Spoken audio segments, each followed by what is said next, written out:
Kemudian selanjutnya 5 ya. Nah, yang kelima, wa manzilur rahmah. Allah senantiasa menurunkan rahmat kepada orang tersebut. Rahmat itu kasih sayang Allah, kedamaian.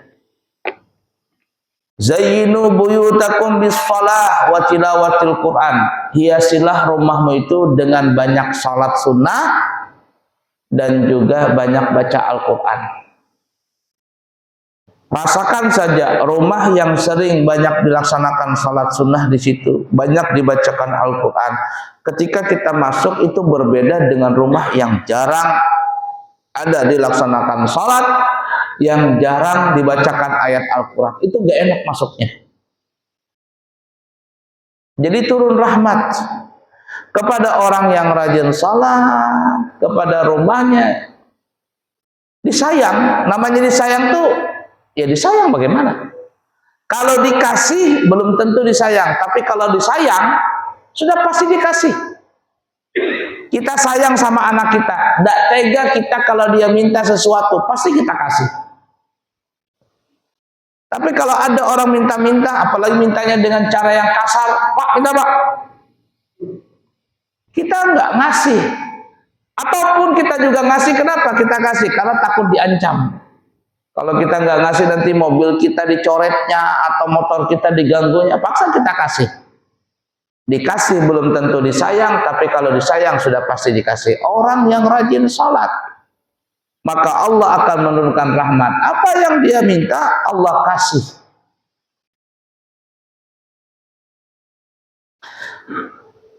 Yang ketujuh, wa miftahus sama, terbuka pintu langit. Pintu langit terbuka. Artinya kalau dia berdoa itu kabul. Kiblatud doa as-sama, kiblatnya orang berdoa itu ke langit. Nabi itu mengangkat tangan berdoa. Kalau kiblatus shalah al-Ka'bah al-Musyarrafah. Kiblatnya orang salat ke Ka'bah. Tapi kiblatus doa as-sama, kiblatnya orang berdoa itu ke langit. Jadi kalau kita nggak tahu arah kiblat, berdoa kepada Allah boleh. Kalau kita acara berdoa, mama, ada video di situ orang baca doa, kiblatnya ke sana, apakah harus berdoa kepada kiblat? Tidak wajib. Artinya berdoa ke langit, mengangkat tangan ke langit. Kiblatnya orang doa itu langit. Nah, terbuka pintu langit. Ya, ini kabul hajatnya. 7. Wathiqlul mizani, timbangannya di akhirat akan menjadi berat. Rajin salatnya. Ya kenapa ya? Tadi penentu. Salat itu penentu dari segala amal kebaikan yang lain, diterima atau tidak diterimanya salat tadi. Ke-8, wa mardatul rabbi, Allah akan ridha kepada dia. Ridha. Ridha. Kalau Allah sudah ridha, mau bagaimana lagi? Makanya kan ada orang sholat tuh ya, kalau orang sholat tuh dia imam biasanya, ilahi anta maksudi wa ridhaka matlubi atini mahabbataka wa ma'rifataka. Ilahi anta maksudi, ya Allah, engkaulah tujuanku, wa ridhaka matlubi, dan ridhamu itulah yang aku harapkan. Ya, ilahi anta maksudi wa ridhaka matlubi atini mahabbataka, berikanlah kepadaku cinta kepadamu, hadiahkanlah kepadaku ini untuk mencintaimu, wa ma'rifataka, dan mengenal dirimu.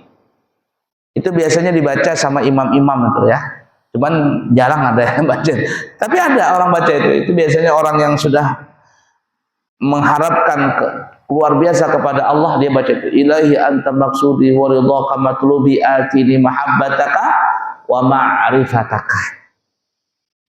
Jadi orang yang rajin salat, maka Allah akan ridha kepadanya. Yang kesembilan,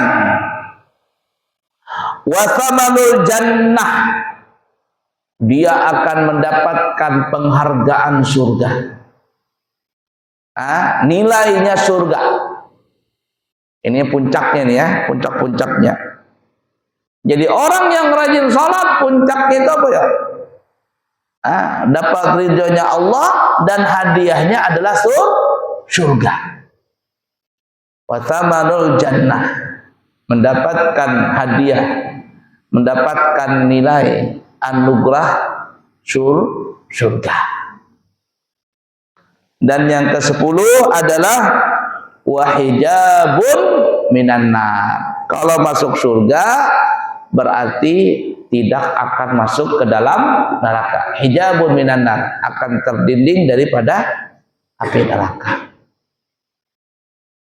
Nah, oleh karena itu mari kita melaksanakan sholat, tapi jangan hanya sholat doang. Kan ada orang cuma Allah, tapi betul bagaimana tata cara sholatnya. Belajar ilmu fikihnya, tata cara sholat yang benar.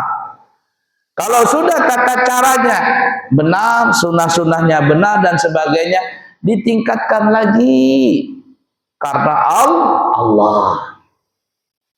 Karena ada orang sholat niatnya belum karena Allah, masih ada nyambung-nyambung sana, nyambung-nyambung sini. Ikhlasnya itu masih ikhlasnya orang awam. Tapi kalau ikhlasnya orang khawasul khawas, yang diharapkan cuma Allah Ta'ala. Nah, jadi semuanya belajar. Bukan berarti saya tidak mau sholat. Kenapa? Enggak belajar. Aku nggak tahu hafalan doa-doanya, aku nggak sholat. Parah itu. Tetaplah sholat walaupun masih belajar.